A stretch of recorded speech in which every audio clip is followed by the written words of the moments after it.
Hello प्यारे बच्चों, welcome back to organised knowledge channel. और आज की जो वीडियो है बच्चों, उसमें हम डिस्कस करेंगे वर्कशीट नंबर 2 फॉर क्लास 8।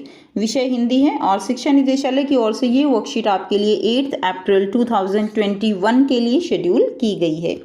आज की वर्कशीट में बच्चों हम जो हमारा चैप्टर है लाख की चूड़ियाँ, उसी को कंटिन्यू करेंगे। ठीक है, उसी से रिलेटेड ये वर्कशीट है। और वर्कशीट शुरू करने से पहले बेटा प्लीज़ चैनल को सब्सक्राइब कर लीजिए और बेल आइकन को भी प्रेस कर लीजिए ताकि आप बच्चों को हर वीडियो की नोटिफिकेशन वो मिलती रहे और आप समय से अपना काम कंप्लीट कर लें। सो वर्कशीट को शुरू करते हैं। Let's start.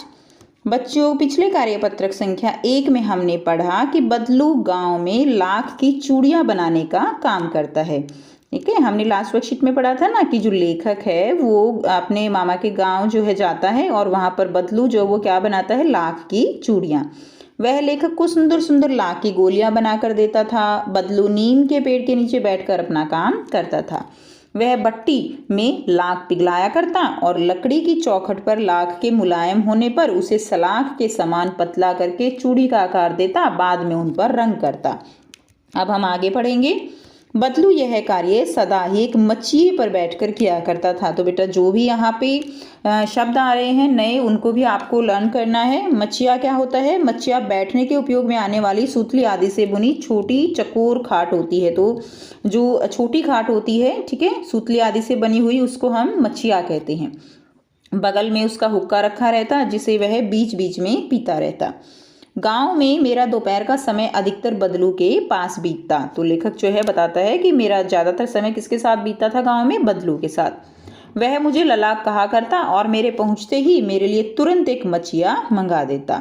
मैं घंटों बैठे बैठे उसे इस प्रकार की चूड़ियाँ बनाते देखता रहता। लगभग रोज ही वह 4-6 जोड़े चूड़ियाँ बनाता।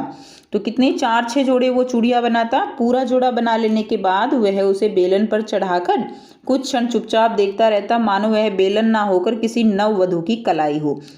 यानी बदलू अपने काम से बहुत प्यार करता था और जो बदलू है वो 4 से 6 जोड़े चूड़ियाँ बनाता और वो उनको निहारता रहता था, देखता रहता जैसे कि वो किसी नववधू की कलाई हो। बदलू मनिहार था। मनिहार कौन होता है? चूड़ियाँ बेचने वाला। चूड़ियाँ बनाना उसका पैतृक पेशा था। पैतृक क्या होता है बच्चों? पूर्वजों का, यानी पिता से प्राप्त जो पुश्तैनी जो आप कह सकते हो काम होता है, उसको पैतृक पेशा बोलते हैं। वास्तव में वह बहुत ही सुंदर चूड़ियाँ बनाता था। उसकी बनाई हुई चूड़ियों की खपत भी बहुत थी, यानी बहुत लोग जो है उसकी चूड़ियों को पसंद करते थे। ठीक है, उस गांव में तो सभी स्त्रियां उसकी बनाई हुई चूड़ियां पहनती ही थी। आसपास के गांव के लोग भी उससे चूड़ियां ले जाते थे, परंतु वह कभी भी चूड़ियों को पैसे से बेचता न था। ठीक है, उसका अभी तक वस्तु विनिमय का तरीका था और लोग अनाज के बदले उससे चूड़ियां ले जाते थे। वस्तु विनिमय क्या होता है कि रुपए पैसों से चीज़ें नहीं खरीदी जाती, बल्कि एक वस्तु के बदले दूसरी वस्तु लेना। यानी बच्चों जब जो मुद्रा होती है, पैसा होता है, जब तक के करेंसी नहीं थी तब तक ये तरीका अपनाया जाता था कि जिसके पास जो ज़्यादा चीज़ें होती थी वो बदले में दूसरे से अपनी ज़रूरत की चीज़ें ऐसे लेते रहते थे। ये जो प्रोसेस होता है उसको हम क्या कहते हैं? वस्तु विनिमय। और लोग अनाज के बदले उससे चूड़ियाँ ले जाते थे। बदलू स्वभाव से भी बहुत सीधा था। मैंने कभी भी उसे किसी से झगड़ते नहीं देखा। हाँ, शादी विवाह के अवसरों पर वह अवश्य जिद पकड़ जाता था। जीवन भर चाहे उससे कोई मुफ्त चूड़ियाँ ले जाए, परंतु विवाह के अवसर पर वह सारी कसर निकाल देता था। आखिर सुहाग के जोड़े का महत्व ही और होता है। मुझे याद है मेरे मामा के यहाँ किसी लड़की के विवाह पर जरा सी किसी बात पर बिगड़ गया था और फिर उसको मनाने में लोहे लग गए थे। यानी यहाँ से पता चल रहा है कि जो बदलू है वो बहुत ज़िद्दी भी है।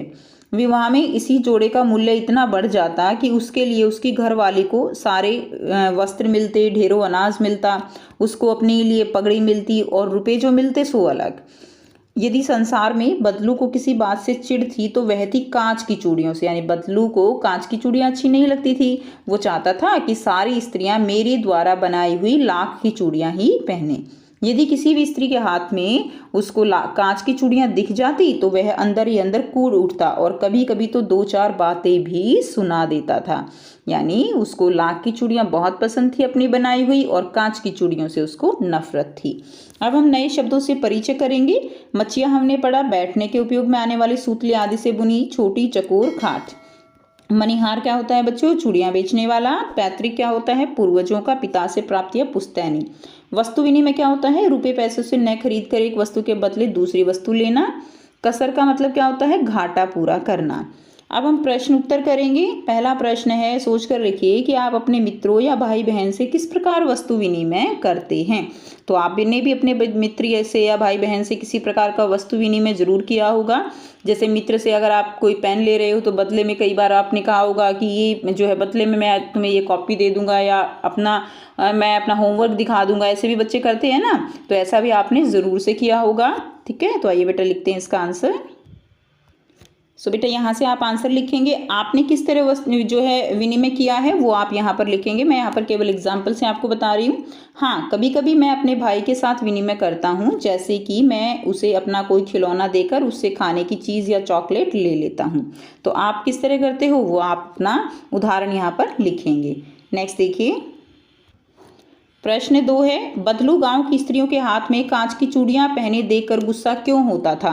क्योंकि बदलू को लाख की चूड़ियां पसंद थी, कांच की चूड़ियों से वो नफरत करता था, उसे अच्छी नहीं लगती थी, इसलिए उसको गुस्सा आता था। तो आइए बेटा करते हैं आंसर। यहाँ से आंसर करेंगे, बदलू को गांव की स्त्रियों के हाथ में कांच की चूड़ियां देखकर बहुत गुस्सा आता था, क्योंकि वह लाख की चूड़ियां बहुत मेहनत से बनाता था और उसे अच्छा नहीं लगता था कि कोई उसकी लाख की चूड़ियां ना पहने और कांच की चूड़ियां पहने, इसीलिए उसको गुस्सा आता था। नेक्स्ट देखिए, प्रश्न 3 है, कहानी में आई किन पंक्तियों से पता चलता है कि बदलू को अपने काम से बहुत प्यार था? तो आपको बताना है कि कौन सी पंक्तियां हैं। तो हमने यहाँ पे पढ़ा था ना बेटा कि वो जो है क्या करता था, एक दिन में वो 4 से 6 जोड़े चूड़ियां बनाता और फिर उन्हें निहारता रहता था, जैसे कि वो बेलन ना होकर किसी नववधू की कलाई हो। यहाँ से आंसर करेंगे प्रश्न 3 का, बदलू अपने काम से बहुत प्यार करता था, जैसे कि वह हर रोज 4 से 6 लाख के चूड़ियों के जोड़े बना लेता था और उन्हें बेलन पर चढ़ाकर चुपचाप देखता रहता था, जैसे कि किसी नववधू की कलाई को देख रहा हो। इससे पता चलता है कि वह अपने काम से बहुत प्यार करता था। नेक्स्ट क्वेश्चन, प्रश्न 4 है, कहानी में मुहावरों का प्रयोग हुआ है, जैसे लोहे लगना यानी बहुत मेहनत करना। गद्यांश में आए इन मुहावरों को खोजकर उनके अर्थ भी आपको लिखने हैं। तो आपको मुहावरे खोजने हैं और उनके अर्थ लिखने हैं। सो यहाँ से करेंगे, पहला है कसर निकालना यानी कमी पूरी करना, अंदर ही अंदर कूद जाना यानी गुस्सा होना, 2-4 सुना देना, इसका अर्थ क्या है बेटा? कड़वी बात बोलना। तो ये जो है 3 मुहावरे आप लिखेंगे और ये उनके क्या हैं? अर्थ हैं, जो आपको अपनी कॉपी में लिखने हैं। नेक्स्ट करते हैं प्रश्न 5। प्रश्न 5 है, आप छुट्टियों में जिनके घर जाते हैं उनके घर की दिनचर्या आपके घर से कैसे अलग होती है, लिखिए। तो बेटा देखिए, छुट्टियों में आप ज़रूर जो है कहीं दूसरी जगह जाते हैं, घूमने जाते हैं, नाना नानी के घर जाते हैं, तो जो हमारी दिनचर्या अपने घर पे होती है, हमारी वो दिनचर्या वहाँ पर नहीं होती। अपने घर पे हमें जो है स्कूल जाने के लिए समय से उठना पड़ता है, ट्यूशन जाना होता है, पढ़ाई करनी होती है। लेकिन जब हम छुट्टियों में जाते हैं तो हमारे ऊपर ट्यूशन का प्रेशर नहीं होता, पढ़ाई का प्रेशर नहीं होता है और अपनी मर्जी से उठते हैं। नाना नानी बहुत प्यार से उठाते हैं, प्यार से जो है वो हमें खाना खिलाते हैं। तो ये जो है दिनचर्या हमारी वहाँ पर बिल्कुल बदल जाती है। ठीक है, और वो जो है इस तरह से आपको अपना एक्सपीरियंस यहाँ पर लिखना है कि आप कहाँ पर जाते हो और किस तरह से आपकी दिनचर्या बदल जाती है। तो यहाँ पर इस प्रश्न का उत्तर आप अपने शब्दों में लिखेंगे। ठीक है, इसको अच्छे से आप जो है अपने शब्दों में इसको आपको लिखना है।